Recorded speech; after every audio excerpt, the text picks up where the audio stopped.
Joint pain अलग अलग joints में एट द सेम टाइम महसूस हो सकता है। अंडरलाइंग बीमारी क्या है, अंडरलाइंग कारण क्या है, इसकी वजह से अलग अलग टाइप के जॉइंट पेन्स महसूस होते हैं। उम्र, आर्थराइटिस, प्रीवियस मेडिकल हिस्ट्री जैसे कि कोई बुखार आना, कुछ दवाइयों का साइड इफेक्ट होना, इंजरी, ऐसे अलग अलग कारण होते हैं जिसकी वजह से जॉइंट पेन हो सकते हैं। जॉइंट पेन की वजह से जोड़ों में दर्द रहना, जॉइंट्स बहुत ज्यादा स्टिफ महसूस होना, मूवमेंट्स अच्छी तरह से फ्रीली ना हो पाना, ऐसे सिम्टम्स जॉइंट पेन की वजह से हो सकते हैं।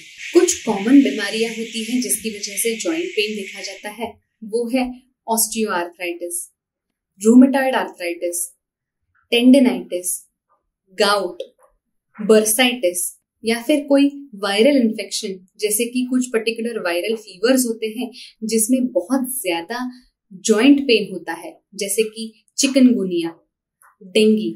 उम्र की वजह से फ्रोजन शोल्डर जैसे जॉइंट पेन्स हो सकते हैं। आर्थराइटिस की वजह से घुटनों में दर्द हो सकता है। बहुत ज्यादा वजन हो तो वेट बेयरिंग जॉइंट्स पे जोर आने की वजह से पैरों के जॉइंट में दर्द हो सकता है। ऐसे अलग अलग कारण होते हैं, अलग अलग अंडरलाइंग रीजंस होते हैं जिसकी वजह से जॉइंट पेन हो सकता है।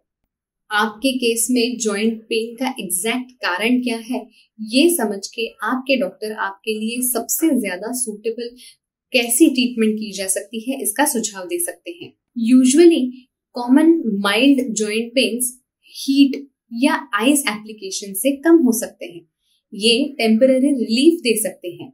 गर्म पानी का सेक करना या बर्फ के सेक करने से इन्फ्लेमेशन कुछ हद तक कम हो जाता है और दर्द टेम्परेरीली कम हो जाता है, रिलीफ मिल जाता है। अगर जॉइंट पेन किसी वायरल फीवर की वजह से हो रहा हो, चिकनगुनिया या डेंगू जैसे वायरल फीवर की वजह से जॉइंट पेन हो रहा हो, तो हल्की हल्की एक्सरसाइजेस करना बहुत जरूरी होता है।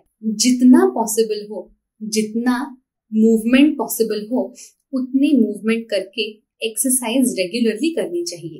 अगर दर्द बहुत ज्यादा सिवियर हो रहा हो, मूवमेंट पूरी तरह से पॉसिबल ना हो पा रही हो, तो आप फिजिकल थेरेपी यानी कि फिजियोथेरेपी और ऑक्यूपेशनल थेरेपी का भी इस्तेमाल कर सकते हैं। प्रॉपर एक्सरसाइजेस, एक्यूरेट एक्सरसाइजेस की मदद से जॉइंट पेन कुछ हद तक रिलीव हो सकता है। अगर आपका वजन बहुत ज्यादा हो, ओबेसिटी की वजह से अगर जॉइंट पेन हो रही हो, तो वजन कम करना एक बहुत ही आसान सोल्यूशन हो सकता है आपकी जोड़ों का दर्द कम करने के लिए।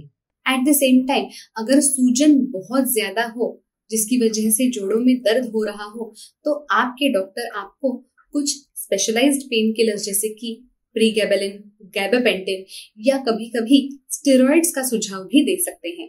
कुछ टॉपिकल क्रीम्स होते हैं, कुछ टॉपिकल दवाइयां होती है जैसे कि डाइक्लोफेनाक क्रीम, जिसके एप्लीकेशन से कुछ हद तक पेन रिलीव किया जा सकता है। डाइटरी सप्लीमेंट्स जैसे कि ग्लूकोजामाइन के कंजम्पशन से आर्थराइटिस का पेन काफी हद तक रिलीव किया जा सकता है। अगर स्ट्रेस की वजह से, बहुत ज्यादा एंजाइटी की वजह से अगर आपको जॉइंट्स पेन हो रहा हो, तो आपके लिए एंटी डिप्रेसेंट्स का प्रिस्क्रिप्शन किया जा सकता है। एंटी डिप्रेसेंट्स की वजह से स्ट्रेस और एंजाइटी कम हो सकती है और जॉइंट पेन होना ऑटोमेटिकली कम हो सकता है। अगर जोड़ों का दर्द आर्थराइटिस जैसी बीमारी की वजह से हो रहा हो या फिर जॉइंट्स में बहुत ज्यादा स्टिफनेस महसूस हो रही हो, तो आपके डॉक्टर आपको आर्थ्रोस्कोपी या जॉइंट रिप्लेसमेंट सर्जरीज का सुझाव दे सकते हैं। इन सर्जरीज के द्वारा खराब हिस्से को निकाल दिया जाता है या फिर जॉइंट पूरा का पूरा रिप्लेस किया जाता है, जिसके बाद पेन होना, जॉइंट्स में दर्द होना बहुत ज्यादा कम होता है।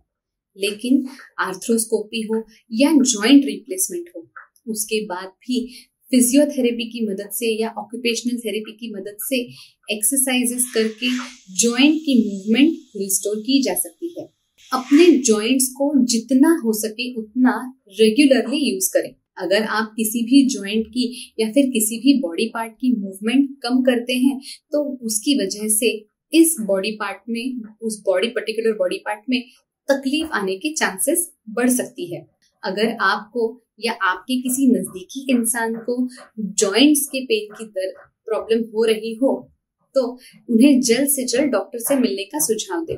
उनके लिए सबसे बेस्ट ट्रीटमेंट ऑप्शन क्या हो सकता है, उसके बारे में उनके डॉक्टर उन्हें बता सकते हैं। ऐसे ही अलग अलग मेडिकल टॉपिक्स के बारे में अगर आपको जानकारी चाहिए हो तो हमारे इस चैनल को जल्द से जल्द सब्सक्राइब करें। तुरंत लाल कलर का बटन दबाएं और हमारे इस चैनल को सब्सक्राइब करें। Thank you.